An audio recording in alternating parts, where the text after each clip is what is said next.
Assalamualaikum warahmatullahi wabarakatuh. Sebelumnya, perkenalkan nama saya Dimas Kurniawan dari 12 TKR 3.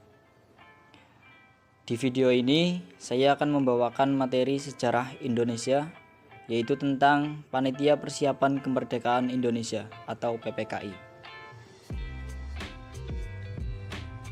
Tujuan pembelajaran, kita akan membahas pengertian dari PPKI, tujuan dibentuknya PPKI, tokoh yang terlibat dalam PPKI, tugas PPKI, sidang PPKI, dan akhir dari PPKI. Pengertian PPKI, Panitia Persiapan Kemerdekaan Indonesia (PPKI) atau dalam bahasa Jepang disebut Dokuritsu Junbi Inkai, adalah komite yang bertugas mempersiapkan kemerdekaan Indonesia. PPKI dibentuk pada 7 Agustus 1945. Izin untuk pembentukan badan ini diberikan oleh Hisaishi Terauchi, seorang marsal Jepang yang berada di Saigon.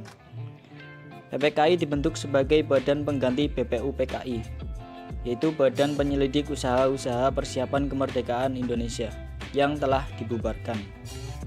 Tujuan pembentukan PPKI adalah untuk melanjutkan tujuan BPUPKI, yaitu untuk mempercepat proklamasi kemerdekaan, melaksanakan administrasi negara, dan membuat struktur negara. Tujuan pembentukan PPKI. Yang pertama, untuk melanjutkan hasil kerja BPUPKI, yakni mempersiapkan pemindahan kekuasaan dari pemerintah pendudukan militer Jepang kepada bangsa Indonesia. 2. Mempersiapkan segala sesuatu yang dibutuhkan bagi pendirian negara dan pemerintahan Indonesia, mulai dari penetapan dasar negara hingga pembentukan lembaga negara. Tokoh-tokoh yang terlibat dalam PPKI. PPKI diketuai oleh Soekarno dengan wakilnya Muhammad Hatta. Sementara anggotanya berjumlah 21 orang yang terdiri dari berbagai daerah di Indonesia, yakni Supomo, KRT Rajiman Wedyo-Diningrat, RP Suroso, Sutarjo Kertohardikusumono, Kiai Abdul Wahid Hasyim, Ki Bagus Hadikusumo, Oto Iskandar Dinata, Abdul Qadir, Surjo Hamijojo, Pangeran Purbojo, Muhammad Amir, Abdul Abbas, Muhammad Hasan, JSS Ratulangi, Andi Pangeran, Aha Hamidan, I Gusti Katut Pujo, Mr. Johannes Latul Hari, dan Yap Chuan Bing. Tugas PPKI. Tugas PPKI yaitu mempersiapkan kemerdekaan Indonesia, mengesahkan Undang-Undang Dasar, memilih dan mengangkat presiden, membentuk Komite Nasional, pembagian wilayah Indonesia, pembentukan Komite Nasional Daerah, menetapkan 12 departemen beserta menterinya, membentuk Partai Nasional Indonesia, dan membentuk Badan Keamanan Rakyat. Sidang PPKI. Setelah proklamasi kemerdekaan, PPKI menggelar sidang yang berlangsung dari tanggal 18 sampai 23 Agustus.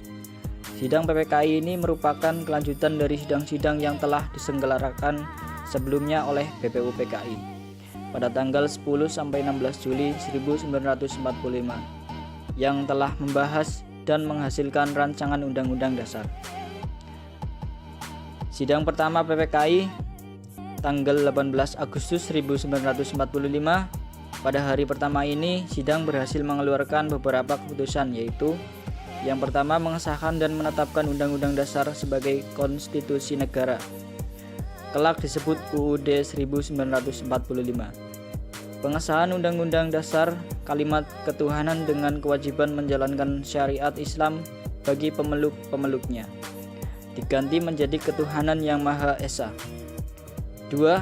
Memilih Insinyur Soekarno sebagai presiden dan Drs Muhammad Hatta sebagai wakil presiden.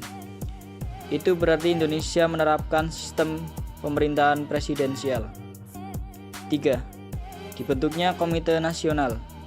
Komite Nasional dibentuk untuk memudahkan dan membantu kinerja Presiden dan Wakil Presiden selama belum terbentuknya MPR.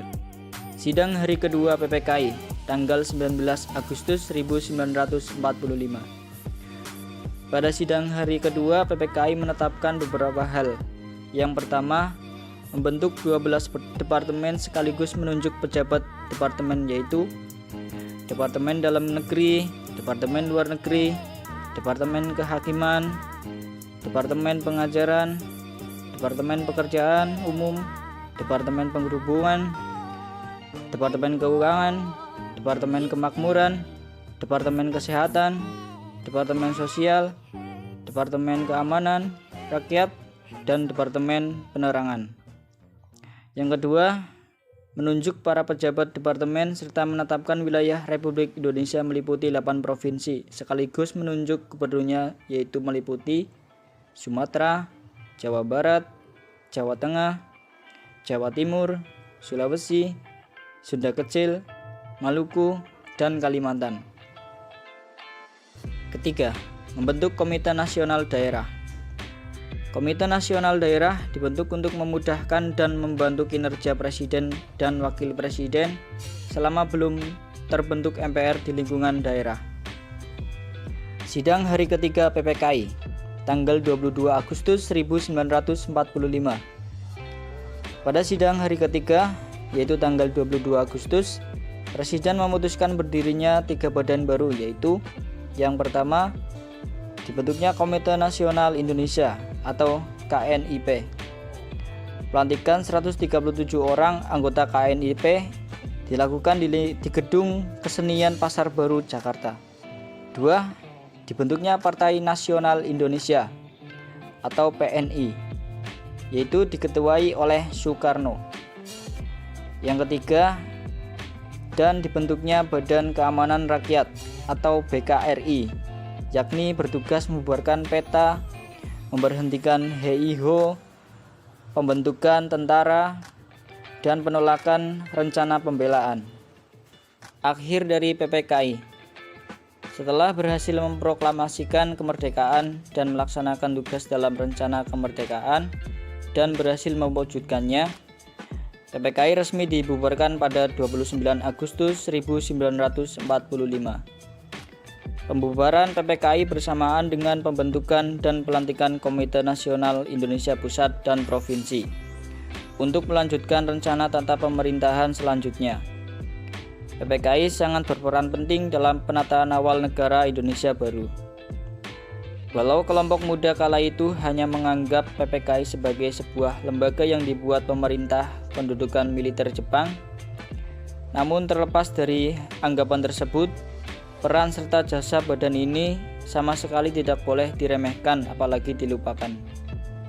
Anggota PPKI telah menjalankan tugas yang diembankan kepada mereka dengan sebaik-baiknya, dan hingga pada akhirnya PPKI dapat meletakkan dasar-dasar ketatanegaraan yang kuat bagi negara Indonesia yang saat itu baru saja berdiri dan merdeka. Sekian materi yang dapat saya sampaikan. Apabila ada kesalahan, saya mohon sebesar-besarnya. Akhir kata, wassalamualaikum warahmatullahi wabarakatuh.